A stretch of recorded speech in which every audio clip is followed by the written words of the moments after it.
You got it. Today, I am Bruce Lee. Today, I will be interviewing an amazing lady. Her name is Diana Inosanto. How are you doing today? I am doing really good, thank you. A little busy and hectic, as you could probably, as I told you before, but I'm good actually. Thank you so much. I noticed that you're very good with people. I can just tell from that. Because usually, people don't notice other people. But thank you so much for that. Um, and you're very jolly too. I am. I am. I think I probably get that from my dad. Actually, he's a pretty good, jolly man. So you know. Okay. How did you start practicing martial arts? How did I start practicing martial arts? Well, for me, martial arts is like a second language. It's usually what I tell people. It is for me about heritage. It's about culture, and so really, that's how I came to, practice martial arts because my father always said to me that it's important that you know your ancestry. And so for my father, he started me at a very young age, but he introduced martial arts in a very playful way. And so I was very lucky that he made it so enjoyable at the time that I didn't realize that he was really planting the seeds for me becoming, a martial artist, because he made it all about play and he made it about, learning the joy of my ancestry and my history. And so we always kind of included it, the history lessons and little stories with each lesson, which is Okay. kind of untraditional, but it is what was traditional for me. So basically, you're saying you wasn't forced. So oftentimes, like when I guess kids when they for you, you're more like it's fun to do martial arts, right? It Wow. was, it was. Although sometimes we had a couple of, he would have to battle with me when I wanted to play with my Barbie dolls, and he's like, oh my gosh, and I'm like, Dad, I'm having Barbie doll time. Come on, give me a break. And he'd roll his eyes and, he would wait. And then, of course, we would start again. But, he made it this game. Like, for instance, we could be, I remember we were in this Chinese restaurant and all of a sudden he would say, what would you do if somebody did this? And he would stick like a butter knife at my side. And so he was trying to teach me how to disarm, but he made it a game. So it was really in these weird environments that normally you wouldn't have a martial arts lesson, yet there was the martial arts lesson right there. Did you often do like sparring or like any? You said butter, like kind of like what was it? Butter knife? What was it? Yeah, a butter knife, a cutting knife, a dull blade, never a real blade that could cut. But as far as sparring, yeah, actually, as a kid, he would have us spar. I mean, of course, it was controlled sparring. You don't want to have kids knock each other out. That wouldn't be good, that would be really bad.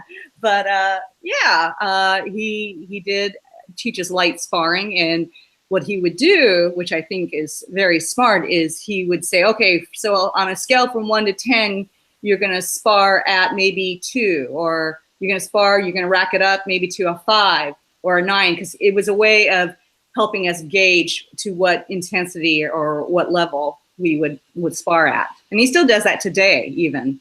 So, Did you learn like a? Because back then, I used to take the traditional martial arts, Shaolin.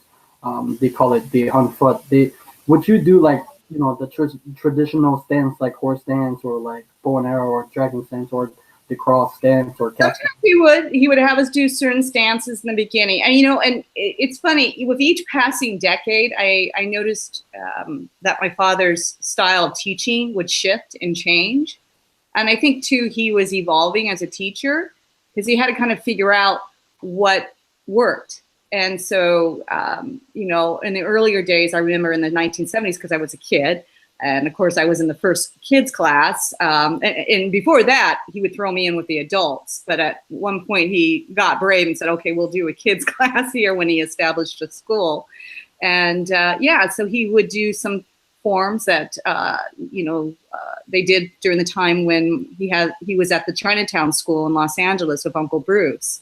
So, which kind of looked a little bit more traditional, right? But then it evolved, and that's part of what Jeet Kune Do is about. Really, is evolution and finding your own path as an individual. If that makes sense. Yes, it makes sense. I really like because I read your husband book.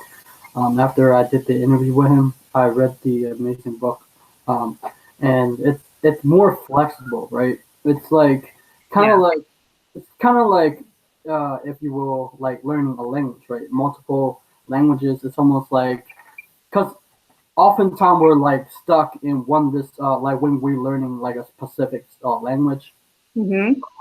oftentimes or like a specific language. Subject that we don't learn other. Right, other styles, other systems, and really, you have to be able to adapt. You definitely have to be able to adapt. I mean, one analogy my father would use is like basketball. If you look at old photos, how people used to play basketball, they would do the granny shoot, right? And then later on, we started evolving to more of like an overhand and one-handed approach. And look at Michael Jordan and look at LeBron. You have all these different people that have evolved the game. But can you imagine if we were still doing it the way they did it over 100 years ago? Well, it's the same thing with martial arts. You have to adapt to the times. And then you have to consider too where you live, how you can adapt. If you're a man or a woman, if you are able-bodied or if you are disabled, you have to kind of figure out individually, what's works for you. And it goes back to that wonderful saying that Uncle Bruce had, that man, the creating individual, is more important than any established style or system. And that's a very important quote. But I would say that it's part of the heart of what Jeet Kune Do is about. Yeah, thank you. I would like to, how did it feel to be in the presence of Uncle Bruce? You keep calling him. How did it feel? Well, at the time, I didn't know that he was famous or that he had a following. I didn't know what Green Hornet was. I just knew that he was a really cool guy, and he was at the house a lot. And Dad and him always, were always together, and to me, they reminded me with my adult eyes like two scientists, just obsessed to find like the latest, greatest thing. And I can remember as a child, Uncle Bruce was over in my dad's, and they were in my father's library. And so the parameter of my dad's library had all these books, all these photos, all these weapons. But in the middle of the library, there was like a weightlifting set. And then one corner was my father's desk. So Uncle Bruce would be working out doing weights, and then my dad would be taking notes, and they would talk out loud different concepts and different theories. And I was too much of a little girl to remember. I just remembered that they were they were multitasking, definitely. And yet Uncle Bruce was really good about being able to take a break and kid around with me and be the sweet uncle that he was. So, I mean, those are the kinds of memories that I have. And yet they would go, once I, left the room, they were right back to, taking notes and, talking about, the nuanced levels of their research, Right. Thank you so much for the image of the story of the book. Because I noticed that in one of his Bruce Lee book, it's like, he read 2,000 books. Because I'm into. I remember Ron Balicki, your husband, said you guys are into Tony Robbins, right? I'm into personal development, right? And I love that. Yeah, I love it too. What do you get into personal development deep or not? Oh yeah, you know who I love? Have you heard of Jensen Cheryl? Mm-hmm. For a badass. I love her. I'm listening to her Audible books. I also have her regular books as well. But her Jensen Cheryl, I love her because she's so unorthodox in her approach. But she's like an Anthony Robbins, and so she'll use what I call urban language and talk, and and yet you feel really enlightened when you're listening to her. But it's done on this level that's very organic.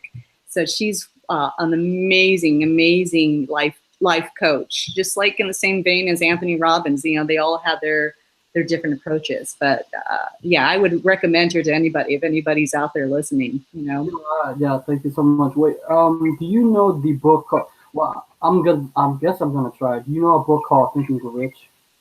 What's it called again?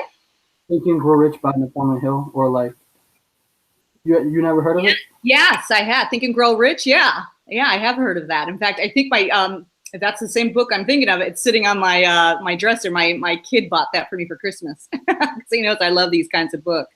You know, I think it's very important for people, any individual, to always feed their mind with the latest, greatest, and even if you may disagree, it doesn't matter.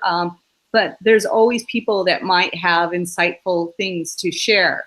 Anything that helps build your body, your mind, body, and spirit. You know, because these are times where we have so much information coming at us, and I do think it's important to be able to block out everything else and to feed oneself.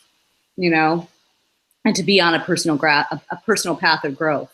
So I commend you for reading these kinds of books. Thank you so much for that. Yeah, because I'm trying to figure out a pathway to see, because I know that Bruce Lee is actually a spiritual person too, and he reads like spiritual books. But I'm trying to segue where what type of books he reads and what type of you guys read, because I think that you guys are living an amazing life, and I think that, I'm sorry. I think that because people, I never known, how to become successful, where people have a different mindset, society and, school, because I'm a special education, right? I would like to impact the special education because I was labeled special ed, right? And Were so, you? yeah. And so they said that I have a learning disability until I found out that if I read these books about the brain, like Yeah. Tony Buzan, I could, like, I think it's ineffective the way that the educational would teach a student how to operate or the brain. And so I would now realize that we are smarter, right? I disagree with the educational system with America. Right. Well, it's a certain style. It's a certain system, right? But there are many styles and systems. Yeah, it's funny that you mentioned that because my own son I have two sons. I have one with autism, and I have another one that was classified with having ADD. But, I already knew first of all, I come from a family of educators, but I'm also aware, just as a martial arts teacher, that everybody learns differently. We're all wired so uniquely. And so sometimes I could teach one way with one individual and find that maybe with another person, if I took a different approach, they learn differently. So, and that's kind of the way I look at my own boys too, when it came down to their own education, and, I would take in, and absorb what other people may say, but I always took notice when there were maybe different perspectives on learning. And so I don't think either one of them are wrong. It's just, gathering what it works best for you, and yeah, I commend you. That's awesome that you're doing that. And, it's funny. I don't know if you're familiar with Robert Kiyosaki of Rich Dad. Yo, yes, I have his book. Oh, okay.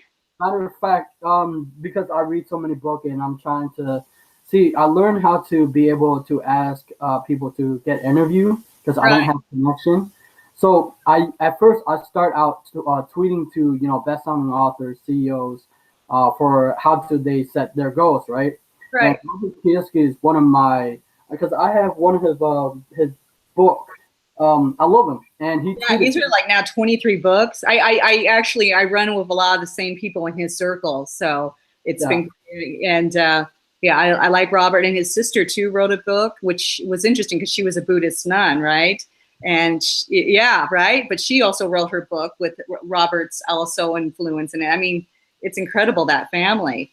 So, but I love Robert Kiyosaki, and he said something very interesting, because I was an okay student, but I love how he noticed a pattern that sometimes that A students end up working for C students, you know, and I have seen that. I mean, I've known a lot of, quote, self-made multimillionaires, and some of them weren't that great at school, right? But they had a different lock on where their path was for whatever reason, a different passion, and then somehow they excelled at that, and some of them created companies and had people that worked for them. And, you know, I love Robert's quadrant, actually, you know, and I really think that's something people need to kind of, if they're open-minded, take a look at it. How do we function when we make money? Are we going to continue to be the employee or the self-employed person, or are we going to take a risk and be on the other side of the quadrant, be a business person or be an investor? And there's some truth to it. And I know Richard Branson has his own formula as well. And so it's kind of interesting how people have kind of created their own process, and have been able to identify maybe different roads to success. Thank you. It sounds like you really relate to me in a way, because, people, the subconscious mind, where if you relate, it's just like you really do understand people. That's the first time I ever seen in a way, right? Because I would do interviews, and of course I understand people. I let the people that I interview talk about themselves, because people like to talk about themselves, of course. But this interview that I'm doing with you, it totally blew my mind, really. Yeah, that's cool. I'm just piggybacking on other people that have been gracious to share their knowledge. So, I mean, that's what it is. It's like an echo, it's like a ripple effect, So I noticed that you really are into business stuff. Are you? Yeah, I am, and I'm constant. I take the same approach like my father, where I feel like I'm a white belt, and I am there to receive the information, and hopefully will come out of it a black belt in business. I constantly am growing, and I've been so fortunate to meet very impressive people that are leaders themselves in their fields. And so I still feel like I'm on my learning curve, and I apply that particularly right now as a businesswoman in the entertainment field. But I recently, well, not recently, it was in around 2016, I was invited to the White House, and I didn't know this. Apparently, I'm considered a Filipino-American leader. I didn't know this, but I got an invitation. I have a dear friend of mine named Billy Deck, who, if you ever see him, they call him the mayor of Chicago, but he's an incredible entrepreneur. He's on I think it's the Good Morning Show with Hoda and Kathy Gifford, and he has. He's in the restaurant business, but yet he also is an actor, and also he's an activist, and he was on the Asian American Council or Commission for the White House. And so he sent me an invitation, and it was incredible because I was meeting with all kinds of different leaders from all walks of life, some of them Democrats, some of them Republicans, some of them in between. They were just people just trying to make our world a better place. And so I learn, and I think that's how you grow, is by, putting yourself in a position to be with people who are also trying to evolve and grow and learn, So it's important. That's so beautiful. That's so beautiful. Thank you so much for that. As a martial arts teacher, as a woman for martial arts, because it's very different aspect of from a guy's standpoint. What is your standpoint for martial arts, as if any woman listening for martial arts? Oh, that's an interesting question. As a martial arts teacher, or as just watching how the role of women in the martial arts world? You mean both of that, or both? Both. Okay. Well, first of all, unfortunately, there's a real deficit of female teachers. There are women fighters, out there, but to be a teacher is very unique, and so there's not There's not a whole lot of them worldwide, although they are there. You know, martial arts still is predominantly, um, male energy. And so I think it's a little different sometimes when I used to travel, because Ron Balicki and I, my husband, when we first got married back in the mid '90s, and we started venturing out to be a team that taught. I mean, it was very unusual for men to be around female energy and for me to teach them. And sometimes they were great and receptive, and sometimes you could tell people just weren't used to that because maybe culturally they didn't come from a background that, where they saw female teachers. But then the interesting thing is I found the more I returned to different countries, they were bringing back their sisters, their moms, their girlfriends, their wives.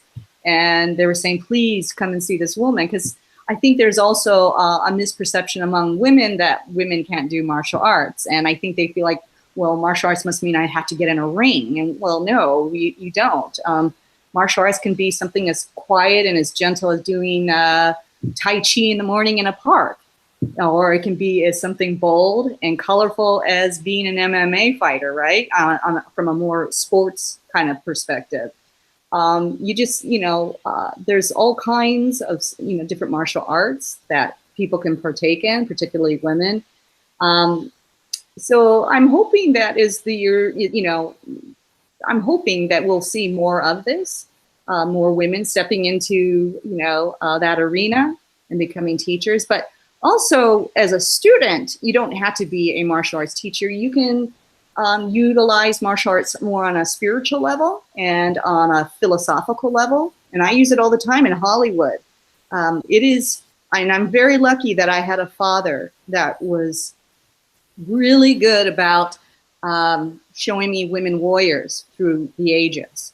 So my father would give me this broad understanding, and this is a man now, right?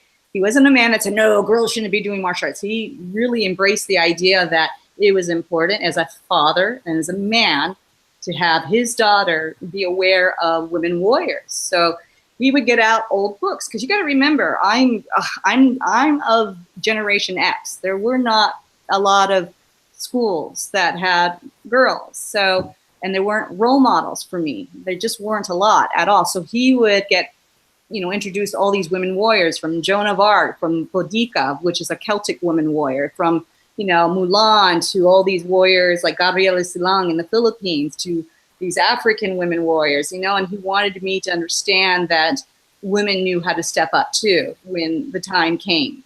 And the other thing I think that's interesting when you study women warriors, women who did martial arts, women generals, women who were leaders throughout the ages of time, and this is why history to me should be taught with martial arts, in my opinion, is women came from a place of love. And I know that sounds like such a contradiction to say love in conjunction with martial arts, but you had to remember in olden times, before we had the technology that we had, almost every culture, if they were being attacked, if you were going to learn how to fight off an invading force, you did it because out of love for your country, or maybe your love for your community, your village, your family, and your own temple, your one's, or yourself, right? And so love has always been your strongest why in understanding martial arts and why to learn it. And if you were to apply that today, for me, I love my children, I love my husband, and everything I do is in the name of making sure I can provide a good life for them. I also think martial arts mentally has prepared me in Hollywood, because I was raised around, quote, a lot of male energy in the martial arts industry. It doesn't intimidate me to be in a room of all men and say I have no problem being called a producer or a director and leading men to create a wonderful project. Does that make sense? Yeah. So martial arts can play a positive role in many facets of life. Thank you so much. Yeah, a long time ago, before we get into all the detail brought that you just explained, it's very beautiful that you give the viewer, whoever is watching this, to be able to see a whole bigger picture. I think that's beautiful. For the history, I think most of the time, I think that history, because I'm beginning to love history for what it is, just whether it's my uh, Vietnamese background history, right? Yeah, Yeah, yeah, yeah. But, I was born in America, so I don't, but, right. right. But I think, because I used to hate history or social study because it would, I don't like it, school would push it, so I think that's Yeah. the reason. How Sure. I did you? think a lot of people do feel that way, and sometimes it's kind of how it's taught too that can make the difference. Yeah. Well, yeah, and yeah, it's the same thing. Why I love Robert Kiyosaki is he said the same thing. You can't judge people by based upon their grades, right, or intelligence. And where if you notice if you place a student if they have a D, and if you place a D student in where they are interested, they'll get an A or a B. They'll do good. I Yeah. think that yeah. For how did you guys meet with uh, with you and your husband, Ron Balicki? Oh, well, my father actually. It's funny. I knew of Ron's existence for probably 10 years because, he started with my father, I think when he was 17 years old. Because my father would do seminars all across the United States, Canada, all throughout the world, in Europe, and everywhere, Asia, South America. And he was one of the stopping places he would always teach at was Chicago, and I had talked about potentially being a police officer at one time, and my father wasn't. It's not that he wasn't happy with that choice, but he wanted me to have a different perspective because this was, and you have to remember, this was right after the LA riots, and he really wanted me to make sure that I knew what I was getting myself into.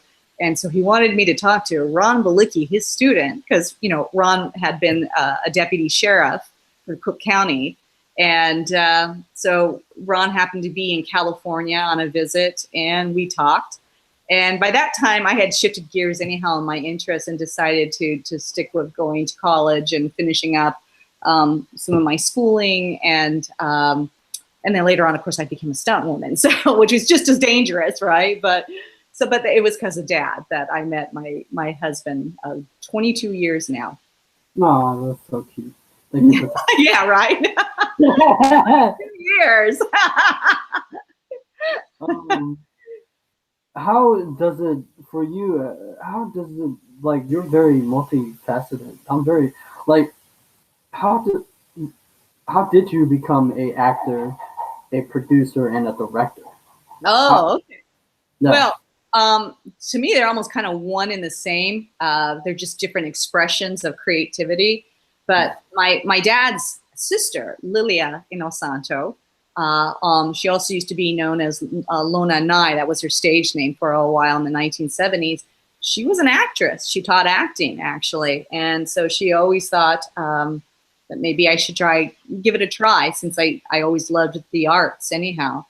And so she always sort of directed me to some of the best teachers in the country. Like at that time in the late 80s, I was very young, but in the late 80s, early 90s, there was Michael Shortliff, who was responsible for discovering Dustin Hoffman, and he had his part in discovering like Bette Midler and Al Pacino. And he was really more affiliated with Broadway out of New York, and he would come once in a while during breaks to California, to the Burbank area. And so I would be in his classes and take courses from him.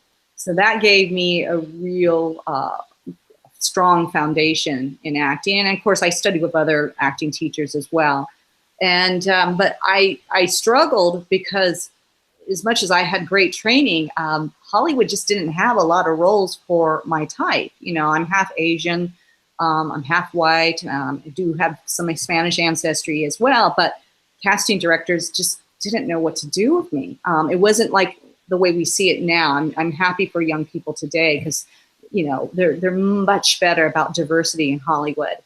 Because I remember the days when I would go out and audition, and maybe there would be some episode where they wanted to have a 5-liner given to one person of color, and they would audition everybody who was African American, Asian, and Hispanic all against each other for this one tiny little role. And yet they weren't addressing the issue that the writers and the producers weren't, writing material that showed something that reflected the mainstream culture, So it was very frustrating for me, because I loved acting, but Hollywood as a business wasn't opening its doors. And then if you're a woman, it was even worse because there were more roles for men than there were for women. And that's not an opinion. I mean, you could look at the numbers and statistics, and it was, it was just devastating, So, but my in with Hollywood came because of my martial arts ability. And I ended up talking to this one stunt coordinator, and I happened to be on the set because in between breaks, I sometimes had to do extra work, right? And because I wanted to learn the business so much. And I thought this at least keeps me on the set where I can watch how a set is run, and couldn't afford going to, film school because I was at that time a single mom with a child. But he said, on this one particular set, and it was Demolition Man with Sylvester Stallone and Wesley Snipes, actually. A couple of my dad's students were actually on that show. And I watched them. I'm like, I can do all this. I know all this stuff. I know how to do all this. And one of the stunt choreographers, his name was David Lee, goes, why don't you do this? Why are you not out here? You could still be in the Screen Actors Guild and be out here playing. And I'm like, yeah, why don't I do that? And so by that time I had met my husband, we were dating. And the next big thing was I was on the set of Barbed Wire, and we were actually training an actor by the name of Tamora Morrison. Do you know that name? Mm. Watch Star Wars movies, right? Yeah. Well, Boba, yeah. Okay, so Boba Fett, you would know, right? So that was Tamora. But we were training him for Barbed Wire, and I guess there was some problems with the choreography, and Ron just happened to call me up in front of all the producers, and so he goes, could you just please run this by the numbers with me? And so I would do the scene like I was Tamora, and the producers all gathered in a circle off to the corner, and little did I know that the role was originally, this fight scene with Tamora was written with 2 male bodyguards, and they said, we're willing to change it to a female, and would Diana take on the role? And that was my introduction into stunt work. That was my first big gig. And then the second real big gig was Buffy the Vampire Slayer. And they said, there's this girl out there named Diana Inosanto, and she knows martial arts, and she might be a good stunt double for Sarah Michelle Gellar. Why don't you come and see her? And before I knew it, I was doing Sarah's fight scenes, and we did the presentation with Joss Whedon for 20th Century Fox and Warner Brothers, and the rest was history. I did about half the season, and then I went on to got an invitation to work on Walker, Texas Ranger, and then Face Off with John Woo, and then it just took off. And that inevitably led me to decide, well, I should also try directing and producing, and here I am today. Holy crap, that was good. Yeah. Thank you. I feel like you're welcome. I feel like I was listening to like a SU. I don't know if you know the they call it, where they have the movie The Secret or The Law of Attraction, stuff like that. It's like as if you manifest your dreams, or you have, I don't know what was that your dream, like, because yeah. my message. Sorry, yeah, there wasn't. I mean, I've always known, since I was a little girl, that I wanted to be in the entertainment field, and then I wanted to be a great entertainer. But I realized there's many ways to be a great entertainer. You could do acting, you can do stunt work, you can be the writer, you could be the director, the producer. There's just different ways. Cinematography is another way. It's all part of bringing together a team of people, because it is a collaboration. And but yeah, I mean, what was Nikola Tesla's famous saying? I hope I don't mess it up, but what is energy is, your frequency and vibration, and you have to just do it over and over and over. And the more you do it, you do attract other people to you. And so that kind of did happen for me. You have to just get out there and put yourself out there. And so, yeah, I found my way, just, and the interesting thing, I found my way, even though my dad gave me a lot of my martial arts foundation, I still had to go out there and do the work. Just because, I'm somebody's daughter doesn't mean I get to sit back and it comes to me. I have to put myself out there too as well. So Yeah, thank you so much for letting that people know about that, right? Because I'm all about inspiring people. That's why I do interviews with amazing people. Because I don't come up from a background but no connection. I don't have any thing, but I choose to take action on my dreams, right? And as I take action on my dreams, I notice that amazing people like yourself would say yes. Sometimes I would get rejection, but at first it would hurt. But now I'm like okay with it because I at first long time ago I didn't like rejections, but now I'm like okay. oh, rejection. I know. Trust me, I've been rejected too. Many times. So it happens. But then you just grow for it. You just move on. You have to move on. Yeah. Before that, I would like to go backtrack. You said you were on the Walker Texas Ranger. Were Yeah. you? Yeah. Chuck Norris would have me come in and his family, because again, it's a team. They were a team, and they would have me come in and double for any of his guest stars. And so I would just put on a wig. So I know what I look like as a redhead, blonde, curly hair, straight hair. I've done it all. That's my Well, I'm favorite a show. natural brunette. Oh, wow. The reason why I asked that because that's one of my favorite shows. Oh, Walker, really? Yeah, it was pretty amazing how Chuck got that off the ground. From what I understand is, he had this vision of this, hero sort of in Texas, obviously, and he did martial arts, and he pitched it to, I think it was CBS at the time, and he got it off the ground. I mean, kudos to him. That show went on for a very long time, for many, many seasons. So it was amazing that the whole Norris family, because his son was part of it. I think his brother was part. So, and they provided jobs in Texas. It was a great way for Texas to kind of have their foot in the Hollywood door. And, that's the beautiful thing when you decide to be a producer and make a film, because you are an entrepreneur and you are like the CEO, and you are creating jobs and you're creating opportunity. Wow, thank you so much for that insight that you did. Yeah, I used to watch his show when I was a kid. Well, there is one of the interview that he did on the because I watched his interview on YouTube. It's like back in the 18 something or something, and he talking about that. It's the same thing as what you just say about the energy or whatever. It's just that he didn't say in a weird woo way. He said with you have to have a mental image of what you want, Mm-hmm. and you have to be persistent of that goal, and you have to, even if obstacle come your way, you have to keep going. That's Yeah. I think that's probably that's what I want to ask you when you have this vision, right? And what what do you do with all these challenges or the things that delay you, or how do you deal with them and how you keep going? Well, it's hard because you could have a vision of see. I'm a firm believer that the universe works out the way it's supposed to work out. You just you have your course that you're going to take on your vision, and then sometimes there are obstacles and hiccups along the way, but I look at it like the way almost Robert Kiyosaki looks at it. You learn from it, that you interpret it as though, oh, this is good because what can I learn from this?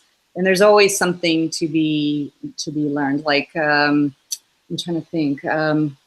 Even sometimes I found when somebody rejected me, which it hurt later on, I would find out, oh, it was good that they couldn't take on this project because maybe something happened with that individual that would have impacted me in a negative way. And so it was better that by moving on and talking to other people, that later on I found the right group to be with, and I can't go into specific business specifics, but I cannot tell you how many times that has happened where I was like so disappointed that maybe I didn't get a certain job, only to find out later on that it was this blessing in disguise that I didn't get it, and for the person that did get it, I'm sure there's always a lesson to learn, you know, because even in the most difficult times, where I remember when I was doing my indie film, The Sensei, and I had an investor that pulled out when he said he was going to pull in, and it was such a lesson to me that you can't rely completely on hearsay. You know, just because somebody gives you their word and you've met 2, 3, 4, 5 times, you have to get everything in writing. You know what I mean? You have to really be committed to learning not to make the same mistakes again. And so I've made my mistakes too in Hollywood, but I've also grown from them. And I also had people in the beginning with, like, The Sensei was not your typical quote martial arts movie. It was actually, in all intents and purposes, a drama that had martial arts in the background. And everybody assumed that I was going to do this, you know, action type movie. And I wanted to have a different statement about myself as an artist. And it was during the time that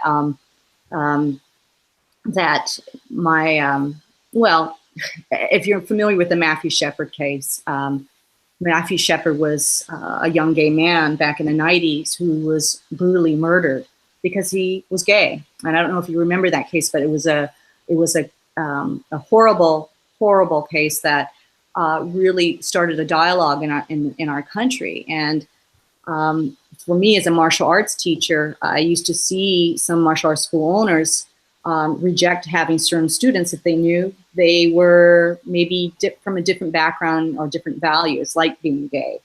And because I had seen what had happened with Matthew, I started also learning what generally happens to that population. You know, the high suicide rate among teenagers, how they are more vulnerable to attacks. And I just thought our community has to address this. You know, I know what it's like to be a victim of racism. You know, my mother was white, my father was Asian, and I remember as a little girl not being able, watching my parents not even be able to get service in a restaurant because people rejected our family.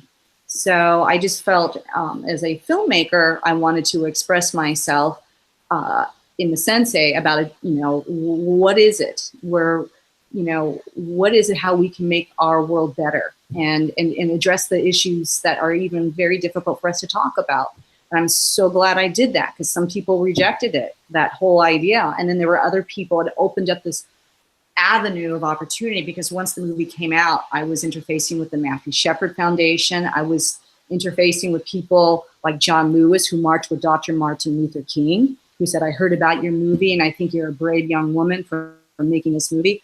I ended up getting an award in Washington, D.C., where members of Congress were there. I mean, all because I stuck with my vision.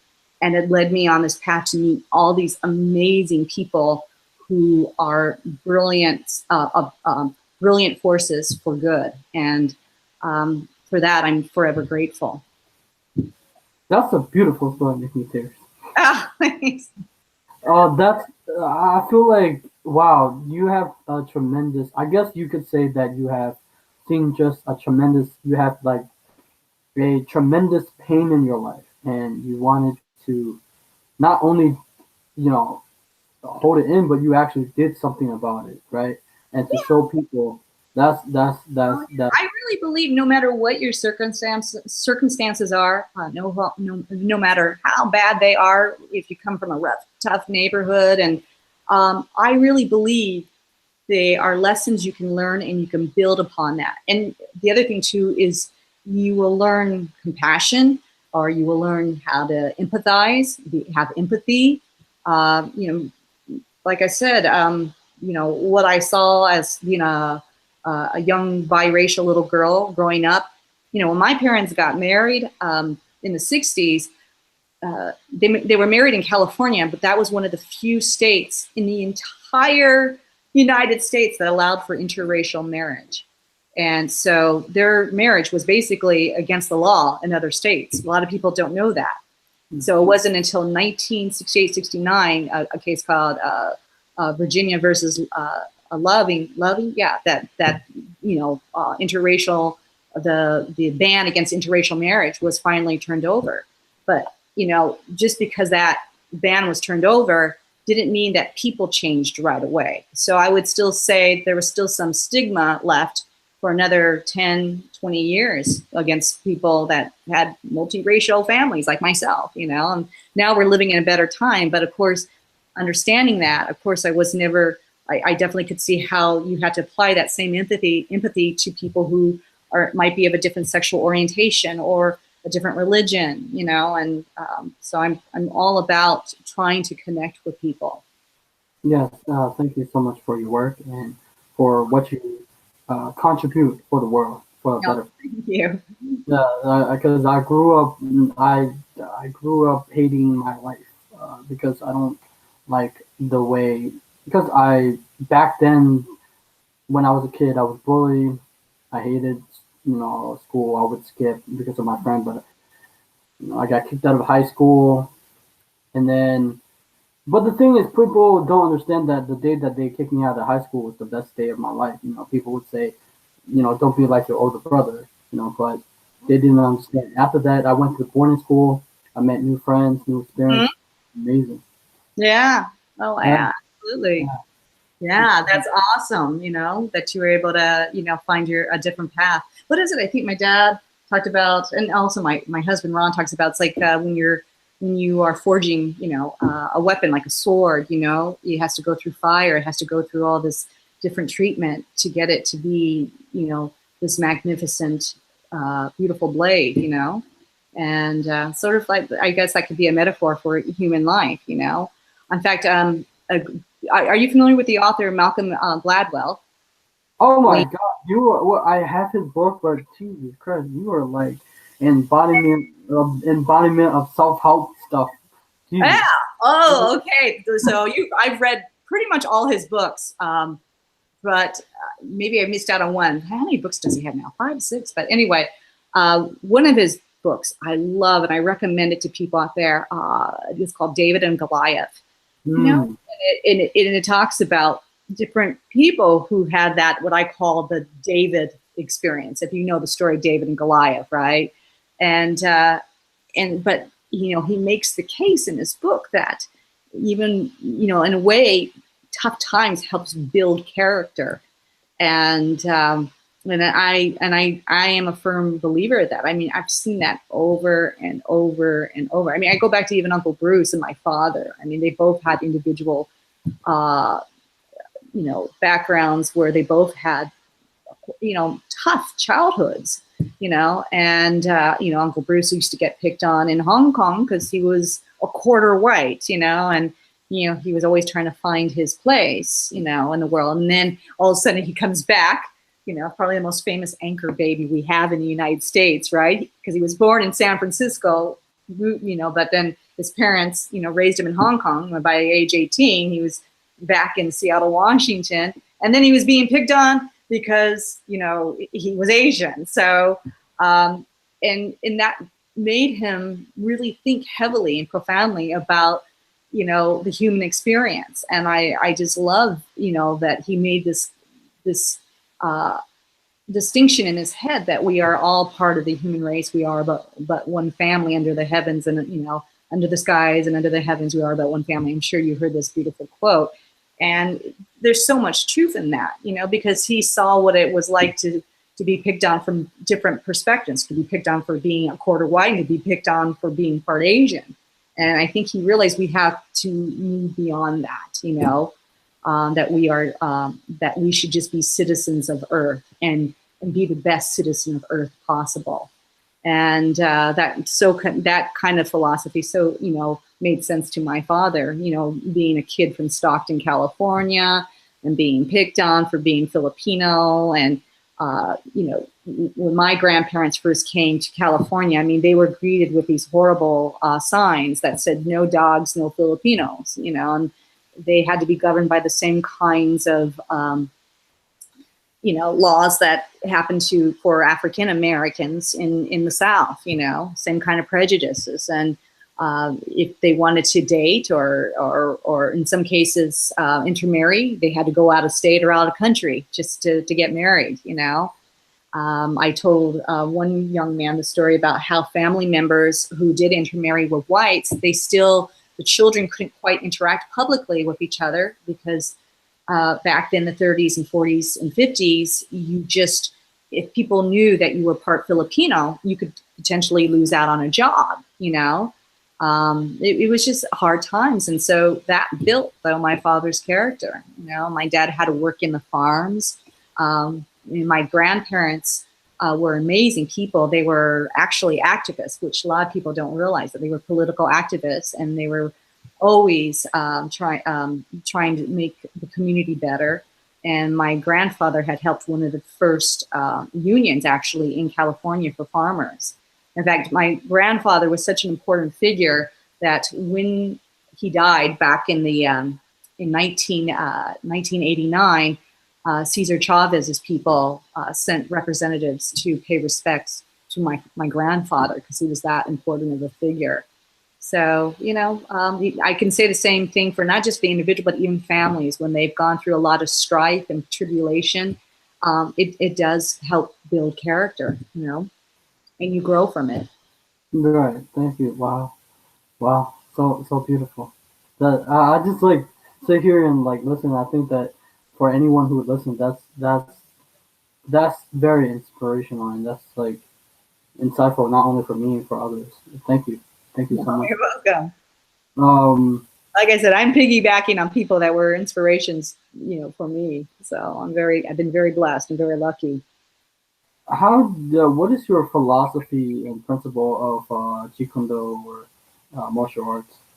What is my personal philosophy? I would, well, as I said earlier, it can have different interpretations, but I think the most important thing is that you're able to adapt and to evolve and not get stuck in one style, one system, but to see things from different perspectives, from different points of view. Like my father put it this way. So here's my cup, right? Let's just pretend it's this beautiful piece of artwork, right?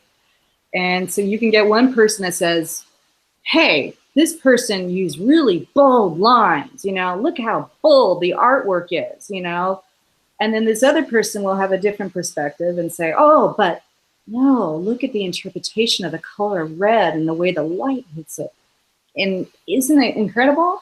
And then you'll have another person that says, oh, God, the fact that they are using red, are you kidding me? And, so we all tend to kind of look at different perceptions and different perspectives, and you can take that in, and then you kind of have to, as an individual, you have to decide when you're looking at whatever it is in life, how is it that you can make that work for you, or does it work at all? And you move on, And so originally, of course, Jeet Kune Do was always applied to martial arts, right, in the beginning. So, but honestly, it was just meant to be a word, and it was just meant to just be a process in how you look at something. And how you can apply it to yourself as an individual. Like, for instance, I will say this, like my godfather's art is called Chun Kung Fu, although people tend to use the term Jeet Kune Do. But when you think about it, his art, Chun Kung Fu, really was his form, his Jeet Kune Do. But he always was open-minded about, don't just copy me, find what works for you. So like he would encourage my dad's own journey. What works for you, Dan? And you always encourage my dad to maybe look and study Filipino martial arts, French Savate, study whatever, Pinja Salat, and just see, are there elements of this that work for you that don't work for you, And then it's the same thing for women. Women might have to apply a whole different strategy of martial arts because they're women and we're built and structured differently. Our circumstances, our locations. So that to me, it's about adoption and evolution and giving your permission to grow and to even change too as well. So that's where I was gonna say. Yeah, thank you so much for that. Yeah, the change part, right? The change part is the hardest part of human being because human beings don't like change, right? If you right. if you force someone to change, they won't change. Because I heard this guy named Bob Proctor, who I listen to or look up to, And he's like, if you force them, they will change. But if you let them change, they will change. Because oftentimes, like you say about your history, about your past, oftentimes people have this uh, program thoughts of generation from their past, and Yeah. that's and their mindset is very different. Like I come from a background of my mom is a Buddhist, right? And so I have it's like people who are into like I like Vietnamese food. Why do I like Vietnamese food? Because my mom would cook it, but it was programmed into me, right? Yeah. Right. But people don't understand. It's like for me, I I still like Buddhists, but I don't associate myself to Buddhists because it's like you're using like Jeet Kune Do concept, right? It's perception. And I would go out, I would like read books on Hinduism Yeah. and well, yeah, it would have it's about open mind, right? And Yeah. it's exploring the like. There's so much things that I think that people miss when Yeah. they Oh, yeah. Yeah. when Absolutely. That's a great example. And, you know, when you talk about Buddhism, but there's Hinduism, and there's all. My father actually was really good, thank goodness, about, you know, because I came from a diverse background too on the religious end, right? But my dad was so good about making sure that I understood people from different faiths and different religions. And I was very lucky that I had that, because I had friends of mine that would get wigged out if they met somebody that was maybe Muslim or Buddhist, you know, because they were culturally confined to wherever it was they were raised. So if they're not used to it, it's foreign to them. But then sometimes when the teacher is ready, all of a sudden the lesson is there, and they become more open-minded to it, you know. I got to tell you a funny story. My dad had did this movie with Burt Reynolds. Are you familiar with Burt Reynolds? He was a big, huge movie star, Smokey and the Bandit, huge movie star in the 80s and 90s, did Deliverance. And he started a movie called Sharky's Machine, and he brought in my dad, and it was because of one of my dad's students, Jeff Amata, who's an amazing stunt coordinator, and he's been with my dad for decades. And he's like a big brother to me.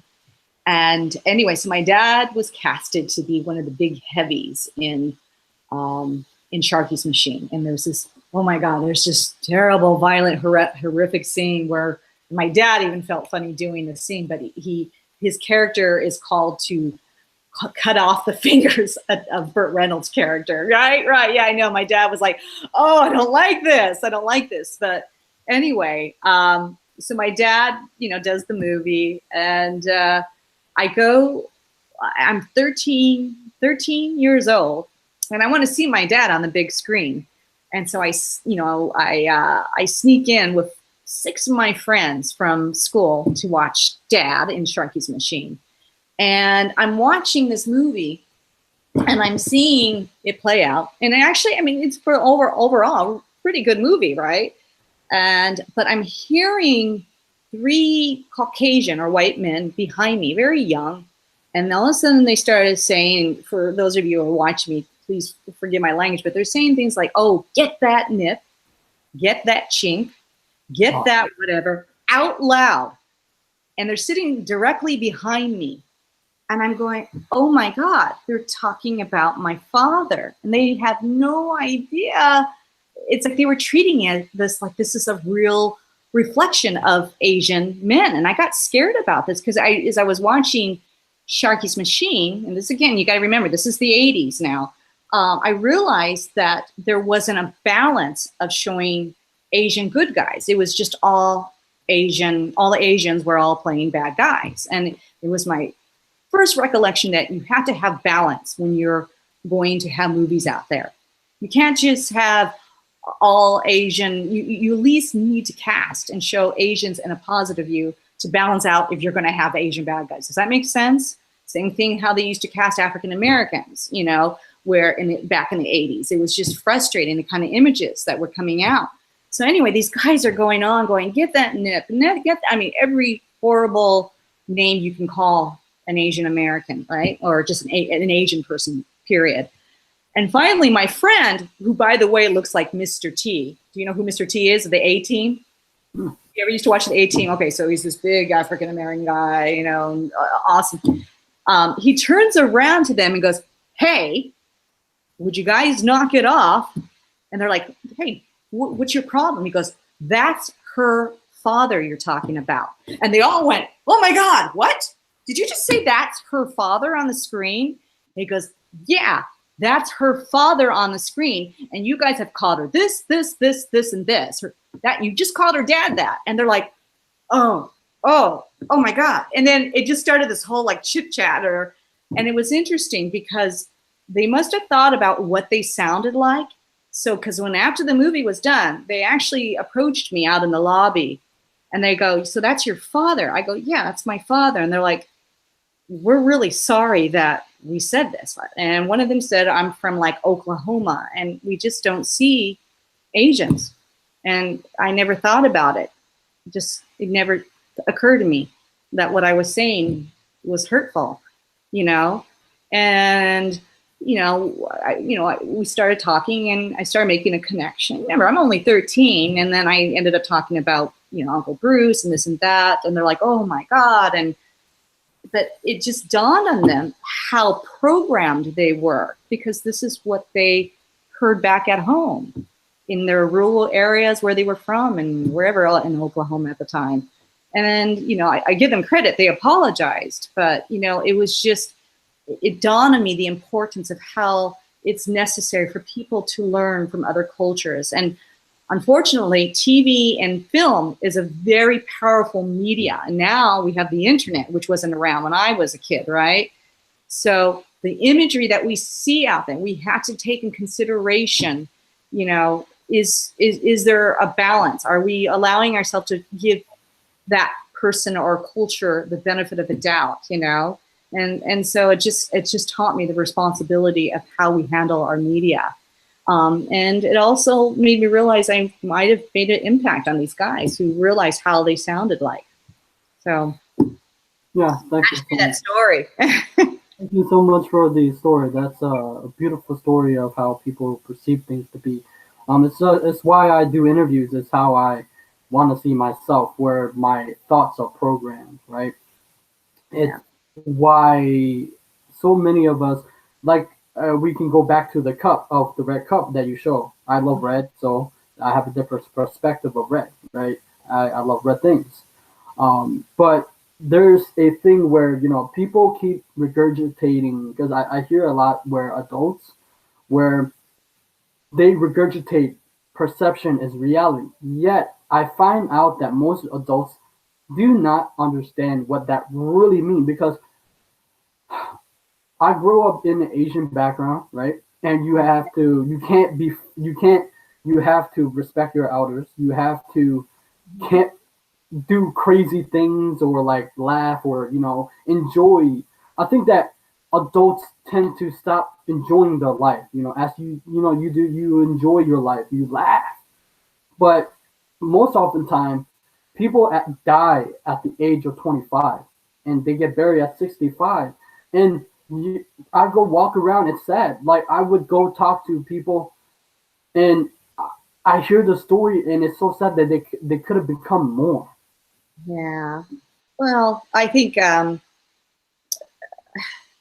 that's a whole other loaded conversation about potentiality, being able to harness, our highest self. And then there's some people that are just fine, they don't want to pursue it. I definitely know, I think it's also being aware of, how you're wired, and of course everybody's wired differently, right? And I think it's about giving oneself permission to kind of see what life has to offer, and following your passion, and having faith in oneself too, and being able to drown out the filters and all the people that say, "No, you shouldn't do this," "No, you shouldn't be doing that," or "Should you be doing it?" Or you got to be able to filter all that out and say, this is my life, right? This is the life I've been given.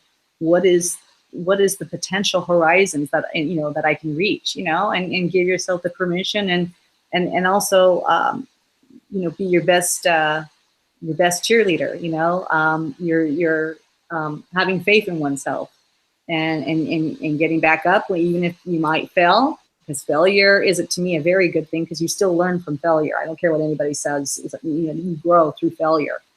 You grow through rejection. And if I didn't have that, I don't know where I would be today, you know.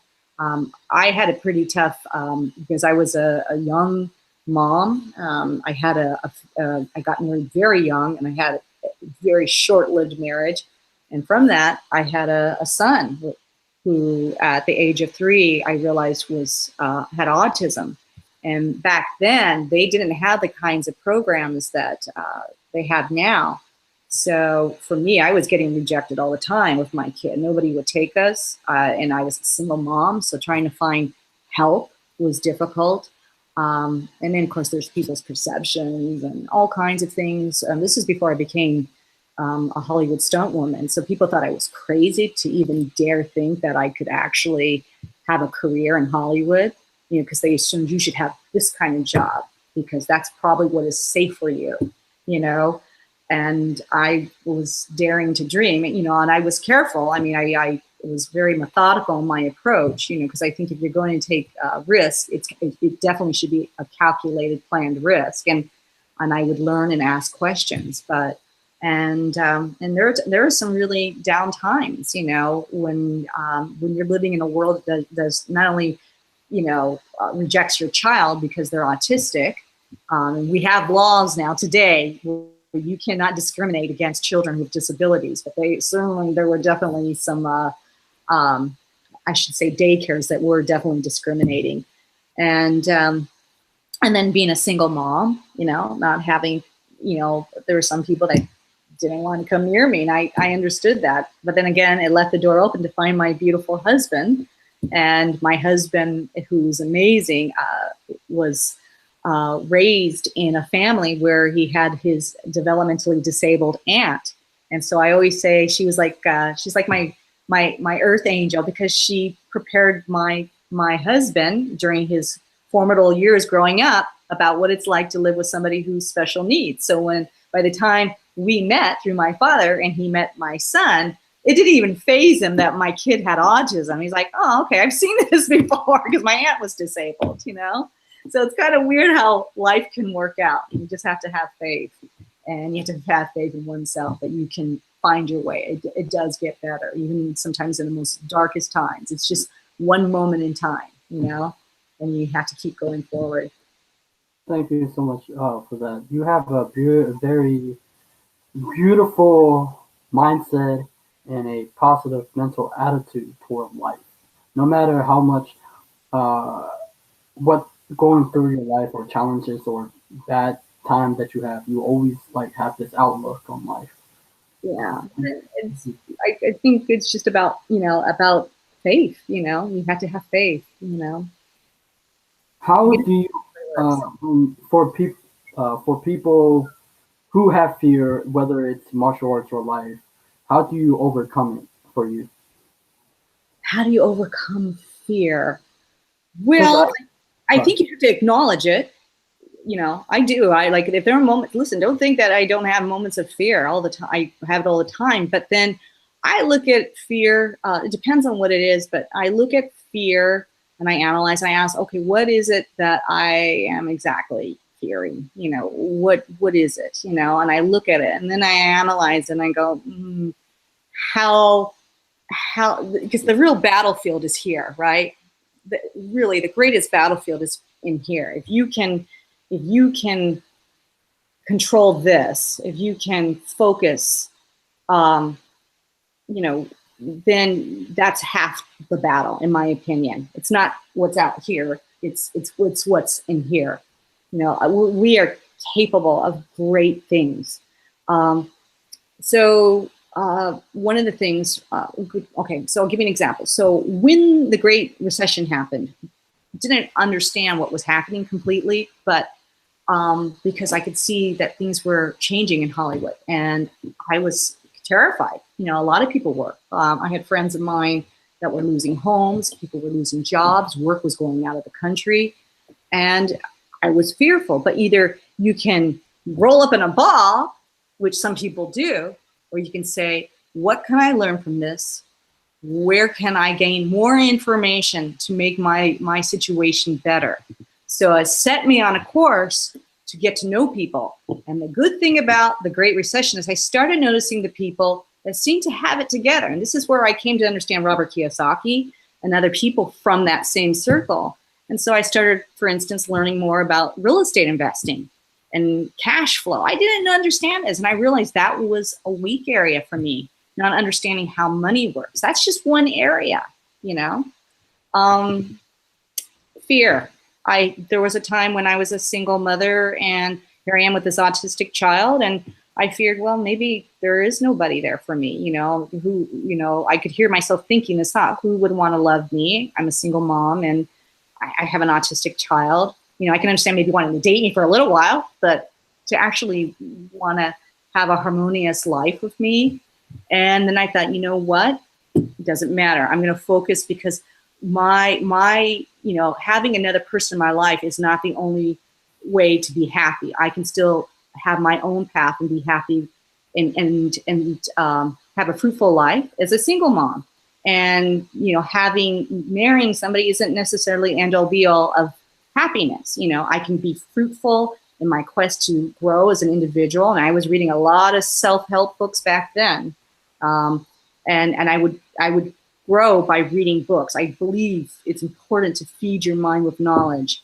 And I would look at people that I grew inspiration, people like Oprah Winfrey, you know, who I thought was amazing. And I just had faith. And it was just by chance that it just so happened that, you know, Ron and I came together and we clicked. We just really clicked. And I knew that somehow we could live a harmonious life. And, you know, we've been together for 20 years, which is really unheard of in Hollywood. It really is. Actually, I think that's kind of unheard of right now in the mainstream from what I hear from friends. So, because he's my best friend, as well as not just, you know, my husband, who literally is my dear friend. So but that was another kind of fear. And so it's just learning to give yourself permission and think that some way you can just wait, and somehow life will provide you some answers. And once it does, don't be afraid. Get on with, you know, jump on board, because you might find it leads you to the roads you need to get out of this, whatever place it is that you fear. Does that make sense? That's a very powerful story, and my God, you're a very courageous woman. Oh, thank you. You're welcome. Because you know, so many of, you know, that must be tough spot for, you know, as a single mother, to take care of, you know, your autism, you know, son. Oh yeah, absolutely. But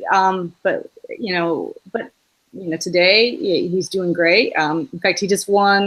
He was just in the Summer Games for the Special Olympics and won a gold medal. You know, I mean, he's come so far, and I'm so encouraged now by you know, the advancements in programs, and now we as a society can talk about, you know, people with different challenges and disabilities, and realize that maybe they're just a challenge, and that's just it. You can, you know, grow from it. And now we're working on a children's book together that kind of talks about what we went through as a family, as a mother and son, you know, dealing with autism. And you know, there's just all kinds of different mountains to climb, you know. Yeah. But once you get to the top, the view is quite magnificent.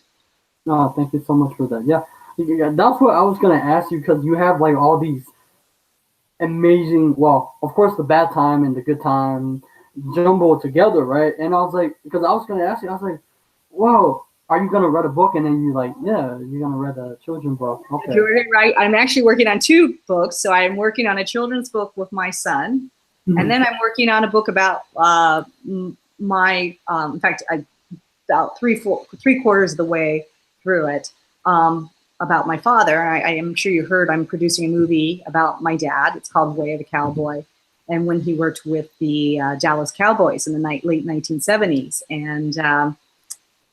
And so I'm writing, I guess you can call it the companion piece, or it's the supplemental information that it wouldn't be in the movie. But because a lot of times when you have a movie, you can't put every bit of information in a 2-hour platform. It's just impossible. So that's where books can provide some of that understanding of, what we went through during that time period. So. No, Yeah. thank you so much for that. Because I do book reviews. If you ever want to, do that. Oh, sure. Yeah, See? and So. See, there's some fear right there, but I'm going to work through it. Thank you so much for being fun. My God, this is the amazing interview I ever experienced. What is it for you? How do you see your definition of winning? A women? No, winning. Winning. Oh, okay, winning. Okay, my definition of winning. Oh, wow, that's a profound question. I guess for winning, gosh, I mean, for me, it's just being happy.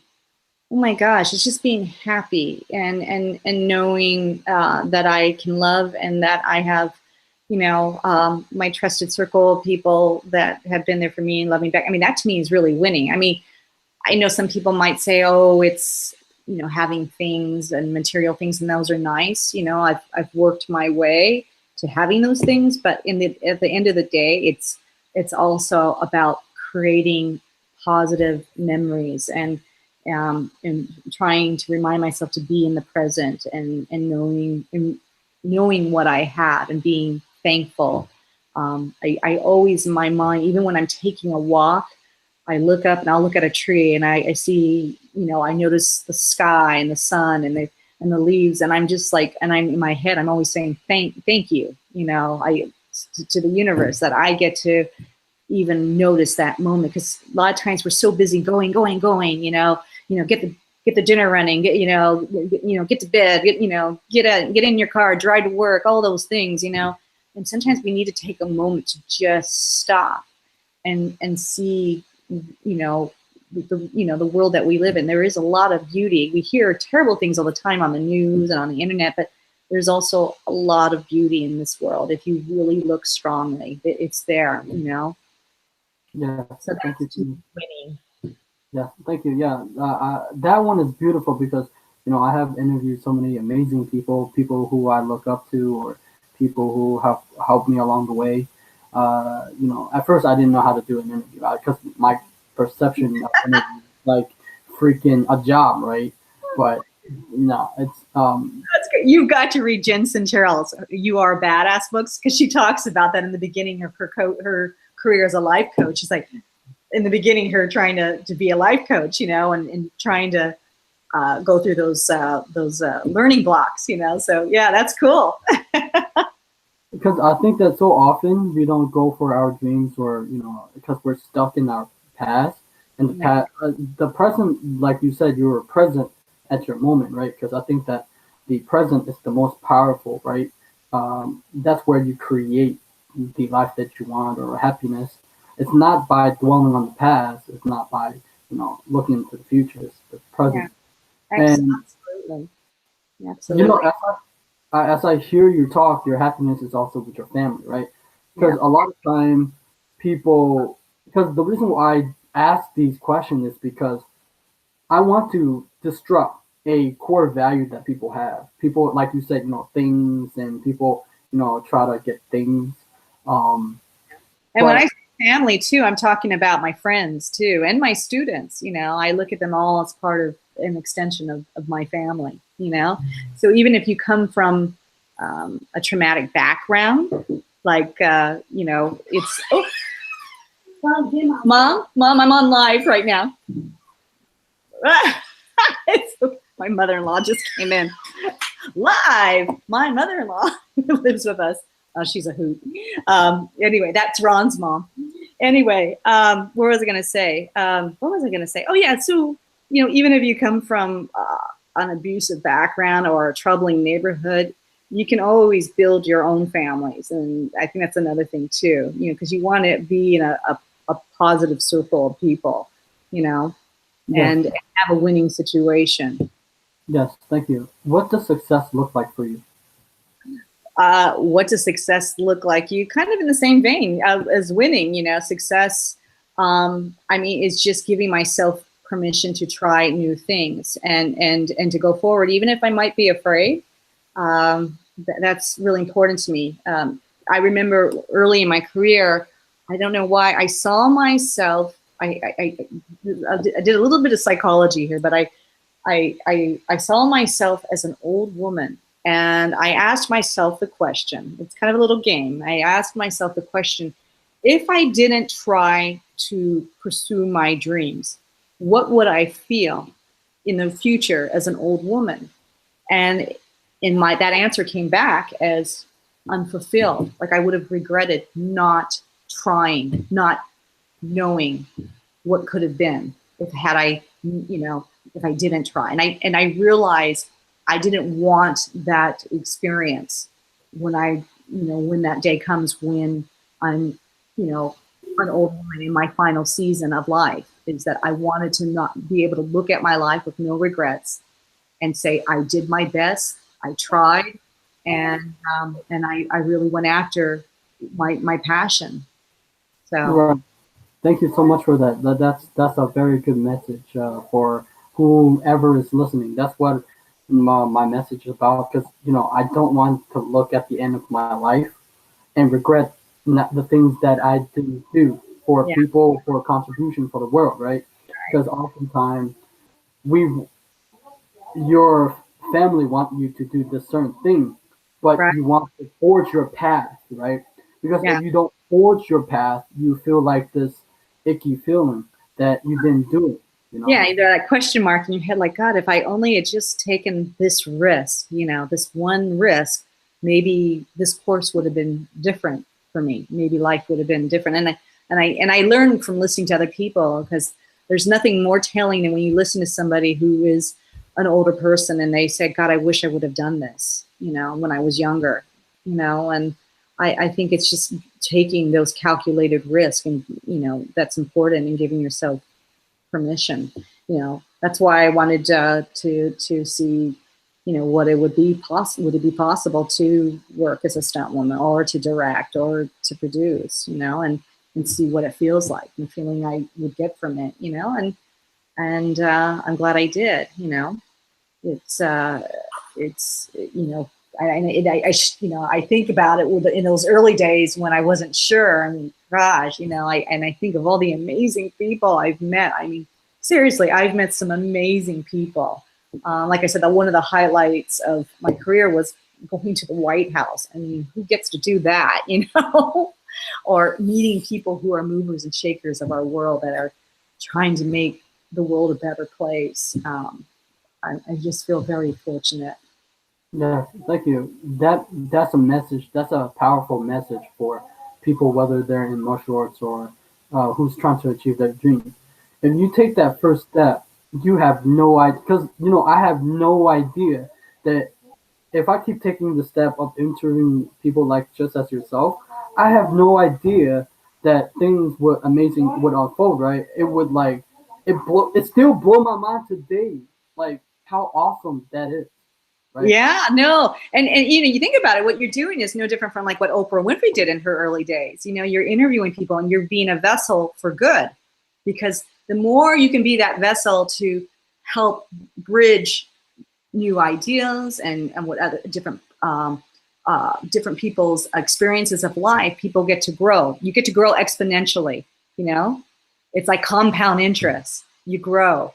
You know, so it's very important, and that's why I'm a huge believer on constantly reading books, reading magazines, listening to different people like your show, to grow, to listen to people, because all of a sudden it might trigger a new thought, a new thing that can change somebody forever. You know. Right. Your thoughts, the way that you think. That's how I got into personal development of this guy, Les Brown. he said you gotta listen to positive messages. You gotta read inspirational books.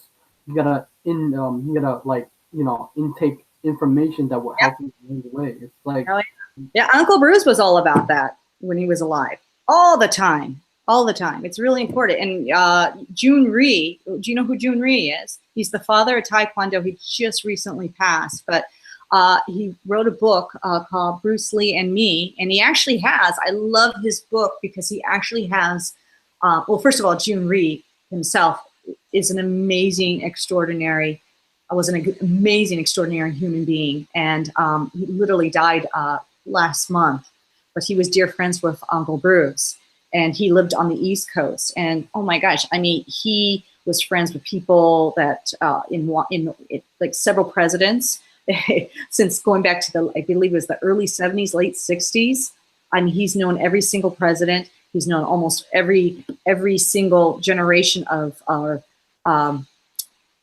Congress people that came and studied martial arts. But he wrote a book called Bruce Lee and Me, and he has these old, he posted these wonderful letters that Uncle Bruce wrote to him. And you could see Uncle Bruce kind of trying to figure things out for himself too, as well. It was really insightful to see. It's almost like going back in time and seeing Uncle Bruce trying to decide and give himself permission, and also it suggests his struggles too, and yet he was overcoming it, and you can see that in his letters. It's a great book. I recommend it to people who are watching. It's a great supplemental book for like his other books that he wrote, and you should definitely check it out. Oh, thank you for all the recommendations. I know, right? I should have a little list. It's, I should have my own like book club, my Audible and book club. Yeah. What for those people? Because also I'm here when I do interviews. I'm not just doing it for myself or people. Well, I am doing it for you, and I'm doing it for you. I'm doing it for me, and I'm doing it for everyone. But I'm here also to solve a problem, right? For you as an actor, a producer, a director, if anyone who want to become an actor or producer or director, where can they begin to learn all those things that you have? Well, to be an actor, and it depends. You can always be an actor, because there's plenty of plays and stage. But to be an actor in this Hollywood business, now that's different. That's unique, because sometimes you can have the most extraordinary actors and they never make it in this business, because Hollywood, I've come to learn, is about casting for certain looks.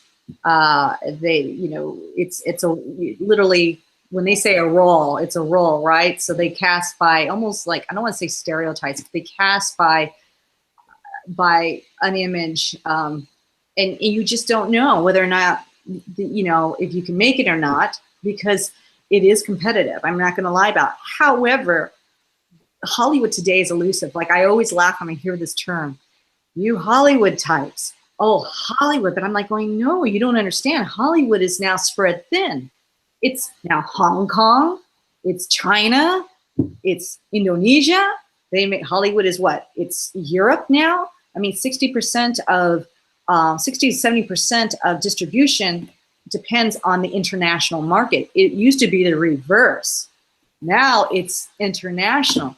So if you're an actor, you can love it, but you're going to have to find a way to interface and to network with different filmmakers. But the lucky thing is you don't have to necessarily come to Hollywood. You can go to New York, business being, they're doing films in New York, North Carolina, Louisiana. I know friends of mine that are working out of Texas. It's so elusive now. So there's the art and the craft of being an actor, and doing plays, whether it's Shakespeare or, I don't know, going to London and getting hooked up with a theater group there. And then there's the business of it. And that's a little tricky, Now there are different pathways. Like, I know people who do improv who excel.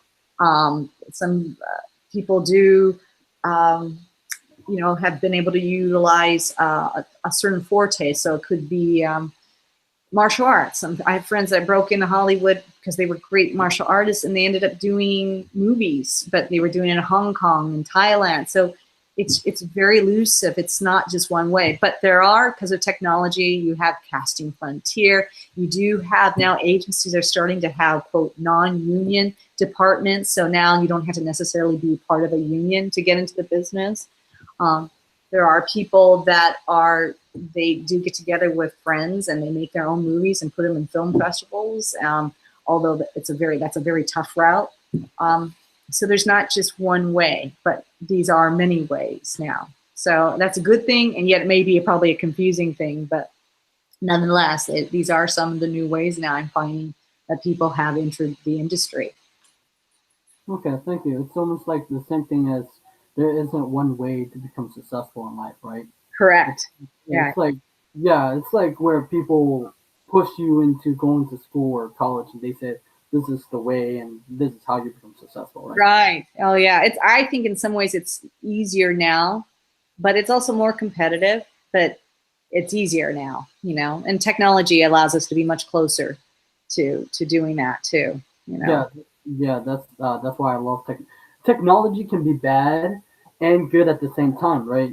Because I would notice people would distract on Facebook and they're not doing their dreams, or it would be because I believe that social media is a very powerful platform to market your products or service. I know people who've gotten to start doing what you're doing. They have shows up on YouTube now, and now they have a TV gig. I cannot tell you how many times I've seen that scenario, or they have a webisode. I mean, that's one beauty of the internet, So, that's a good thing. Much more easier than when I was younger. Yeah, yeah. Where can we find you on your social media, or where can we find you? Sure. Well, you can go to www.dianaleeinosanto.com, which is my basic website, although I haven't updated in a while. But I am active on Twitter. I'm active on Facebook. I'm starting to get a little bit more active on Instagram. Let's see, where else can you find me? It's so hard because there's a show I'm supposed to be on, and I'm not allowed to talk about it. But just look out for me. IMDb, you kind of get to stay current about some of the projects I've worked on. IMDb.com, which stands for the International Movie Database, kind of gives the layout of the things I've been involved in and things that are coming up. So yeah, those are kind of like the different ways people can find me and say hello and kind of check me out. Okay, thank you so much. One last question before we go. Sure. This is amazing, gift. This is I don't know, heaven. Oh, but look what you're doing. This is incredible. This is wonderful. So I'm imagining in 10 years you'll be on a set. Who knows? You'll be on some correspondent, interviewing people. How for those who, because for me, I'm also a martial artist, but I kind of have tough time with being a martial artist because back then when I was a kid, I would go to kung fu school and juggle with school, but I think that one of the a couple instructor or people at the kung fu school, they didn't understand what I was dealing with or my struggle because I did burn out. I was burned out and I have to because I would I didn't have any money to pay the school, so the social worker would have to pay for the kung fu school. Right. So, but at the time I didn't. I would not go, so it would cause trouble. So I would ask the seafood. Well, there's different ways to learning. So you were asking about what are different ways to learn martial arts? Different roads. Well, no, I mean how do we practice effectively? Even if we I can tell you what helps, or I can only tell you if you were when you probably talk to Ron, having partners, getting a partner, finding a friend that kind of shares the same interests is one way. I am a believer in workshops. I mean, because my dad does them. He's done them for decades around the world of attending seminars, because sometimes you will meet other people and all of a sudden you strike a chord with them. So think of it like a yoga retreat, right? So there's so many ways you can learn martial arts. So you can get a partner and learn that way, because you do have to have some application to it. Do you know what I mean? You have to feel other people's energy, but you also want to be with people you trust and who aren't going to abuse it. Because I've seen those scenarios, and those are terrible scenarios when people start putting their ego into it, and before you know it, they're like taking cheap shots at you, right? But you want to find a responsible partner. And so how do you find a responsible partner? Well, like I said, you can do martial arts workshops or seminars. There's always some instructor that maybe you might admire and respect that might say, yeah, you know, come and see us. And it's a little bit more friendlier for your checkbook or on your account. Sometimes you can find amazing instructors through the college system. I cannot tell you how many of my dad's students teach out of universities or junior colleges. You know, that's not a bad way to find somebody, or combining some measure of both those ways. And then of course there's the traditional route where people do attend a school and just make monthly payments. So there's all kinds of ways to doing it. I'm also thinking there is private instruction, which is another way. At least you can give yourself, you know, maybe, you know, some lessons. Like I know people that maybe could afford maybe only 6 lessons, and then they kind of work it out with somebody or trying a partner that they can feel safe with. And it is important that you find a partner that is safe. So those are all the different ways to learn. There's never just one way. And then also there are different arts that, you know, how do I say, I love Muay Thai because it's a very simple, but it's a very methodical art. And in that way you can learn individually. You can be hitting the bag or kicking the bag until you can come and circle back around to find another seminar or workshop. I mean, but you know, having some regularity is important, and being on to create some level of intervals. You know, when my husband's away, sometimes I have to work out on my bag, my kick bag, and or I have a dummy that I work on. But it's interesting. At some point, it becomes like bike riding. You know, because when you find it, you do have to kind of have some maintenance and keep it up. But there are different ways to being able to hone your craft. So I don't know if that helps. Oh, but yeah, it's helped. Thank you so much. That gives me like a whole range of ideas. Yeah, because some people think you had to just go to a martial arts school, and I'm saying no, that's not necessarily true. You know, there are other ways to approach it. You know. Do you have like a wooden dummy at your house? Because wooden dummy is one of my favorite go-to like tools. I do. We do have a wooden dummy, although it's at my friend's school, and then I have a plastic one, but for just to learning placement. And then I have a kicking bag or kicking shield. So there's different ways, you know. My dad, he would find creative ways. Like he wanted to work, how do I say this? He would tie up a stick to a tree, and then he would practice like Filipino martial arts, and it became more alive. So there are ways, and that's where ingenuity comes in, right? Creating ways where you can do your training. My father used to train Randy White for the Dallas Cowboys, who ended up using a lot of martial arts in his game. And during his off time from the Cowboys, he, during the off season, would just hit sticks, his trees on his farmland, training right hand and right side, left side, and working right brain, left brain. I mean, all those little things make a difference. Wow. You just mentioned the brain part. Okay. It seems like you know about the brain then. Okay. Oh, yeah. So I was thinking just now because I did want to ask you for this question.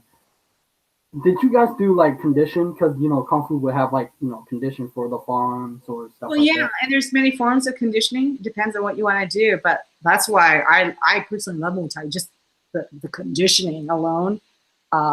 They used to imply they used to apply Muay Thai to the Dallas Cowboys for their conditioning, because if you can kick out those the type of kicks that they're doing in Muay Thai, where just the structure of how you're in the alignment, oh my gosh, your cardio is up. And can you imagine that this is what they used in the NFL for the Dallas Cowboys and for other teams later on that followed. So there are different ways to promote conditioning. Okay, so yeah, conditioning is also very important. It's part of it. Yes, thank you so much for your time. And thank you so much for your time. Yes, amazing. Thank you. Yes. I had a blast. Woo! All right, everybody. So signing off. So nice. Thank you. So I'll see you on a future set in the future, okay? I just see big things happening for you. Okay, thank you. Subscribe to my channel. I'll see you. Take care. See you. Bye.